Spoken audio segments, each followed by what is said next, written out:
میرے وطن تیری جنت میں آئیں گے ایک دن، میرے وطن تیری جنت میں آئیں گے ایک دن، ستم شعاروں سے تجھ کو چھڑائیں گے ایک دن۔ بسم اللہ الرحمن الرحیم۔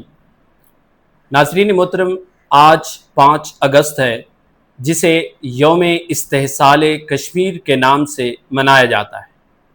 پاکستان کے اندر اس دن کو اتنی اہمیت کیوں حاصل ہے؟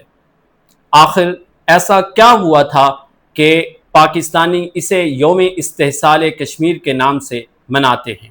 آئیے ہم جانتے ہیں اس کی تاریخ کیا ہے اور اس کی اہمیت کیا ہے۔ سب سے پہلے ہم یہ جاننے کی کوشش کرتے ہیں کہ آخر یہ کشمیر کیا ہے، کہاں واقع ہے۔ کشمیر جنوبی ایشیا کا ایک انتہائی خوبصورت خطہ ہے جو اپنی قدرتی خوبصورتی اور جھیلوں، وادیوں، دریاؤں اور برف سے ڈھکی ہوئی چوٹیوں کی وجہ سے دنیا بھر کے اندر مشہور ہے۔ اسی وجہ سے اس کشمیر کو جنت نظیر بھی کہا جاتا ہے۔ اگر کشمیر کے تاریخی پس منظر کے اوپر بات کی جائے، 1947 میں برصغیر کی تقسیم کے وقت برطانوی ہند 2 آزاد ممالک پاکستان اور بھارت کے اندر تقسیم ہوا۔ اس دوران کئی ریاستوں کو یہ اختیار دیا گیا کہ یا تو وہ پاکستان کے ساتھ شامل ہو جائیں یا وہ بھارت کے ساتھ شامل ہو جائیں۔ جموں کشمیر ایک ایسی ریاست تھی کہ جس کے اندر مسلمانوں کی اکثریت زیادہ تھی، اور اس وقت جو حکمران تھا وہ مہاراجہ ہری سنگھ تھے۔ انہی حالات کے بعد کشمیر پر تنازع پیدا ہوا جو کہ آج تک جاری ہے۔ یہ معاملہ 1948 میں اقوام متحدہ کی سلامتی کونسل میں پہنچتا ہے۔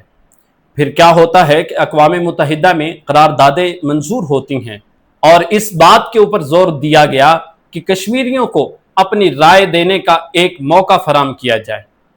ان قراردادوں کے نفاذ اور اس کی تشریحات کے اوپر مختلف ممالک کی مختلف آرائیں ہیں، اور یہی اختلاف آج بھی موجود ہے۔ آج تک اس مسئلے کا حل نہیں نکالا گیا۔ پھر ایک آرٹیکل کی بات کی جاتی ہے۔ اب وہ آرٹیکل کیا ہے؟ آرٹیکل 370 اور آرٹیکل 35A، یہ کون سے ایسے آرٹیکل تھے کہ جس کے بارے میں بات کی جاتی ہے؟ بھارت کے آئین میں آرٹیکل 370 جموں کشمیر کو خصوصی آئینی اختیارات دیتا تھا، اور آرٹیکل 35A ریاست کو یہ اختیار دیتا تھا کہ مستقل باشندوں سے متعلق بعض خصوصی قوانین نافذ رکھے جائیں، جیسے زمین کی ملکیت اور بعض دیگر حقوق۔ لیکن 5 اگست 2019 کو ایسا کیا ہوا؟ 5 اگست 2019 کو بھارت کی پارلیمنٹ نے آرٹیکل 370 کی زیادہ تر شقوں کو غیر مؤثر بنا دیا اور آرٹیکل 35A کو بھی ختم کر دیا، اور اس کے ساتھ ساتھ ہی جموں کشمیر کی ریاست کو 2 وفاق کے زیر انتظام علاقوں میں تقسیم کر دیا۔ بھارت نے اس فیصلے کو آئینی اور اپنا اندرونی معاملہ قرار دیا، لیکن پاکستان نے اس کے اوپر اپنا احتجاج ریکارڈ کروایا، اور پاکستان نے کھل کر اس کے اوپر جو ہے وہ مخالفت کی۔ آج پاکستان میں 5 اگست کو یوم استحصال کشمیر کے نام سے اس لیے منایا جاتا ہے کہ کشمیریوں کے ساتھ یکجہتی کے لیے، کشمیریوں کے ساتھ ہمدردی کرنے کے لیے۔ لیکن یہاں پر میں ایک سوال اٹھاتا ہوں کہ صرف اور صرف نعرے لگانے سے ہم کشمیریوں کا ساتھ نہیں دے سکیں گے۔ آج جو کشمیریوں کے ساتھ ظلم زیادتی ہو رہی ہے، کیا لوگ اس کے اوپر اپنی آنکھیں بند کر کے بیٹھے ہیں؟ وہ لوگ جو ساری زندگی صحافت کے نام کے اوپر مال کھاتے رہے، بٹورتے رہے، لیکن جب کشمیریوں کے حق میں آواز اٹھانے کا وقت تھا، وہ بھی اپنی ان زبانوں کو لگام دے بیٹھے۔ اور وہ جو ایک سرسری نعرہ ہوا کرتا تھا، ہم کشمیریوں کے ساتھ ہیں، وہ نعرہ لگانے کے لیے بھی آج لوگ ڈرتے ہیں۔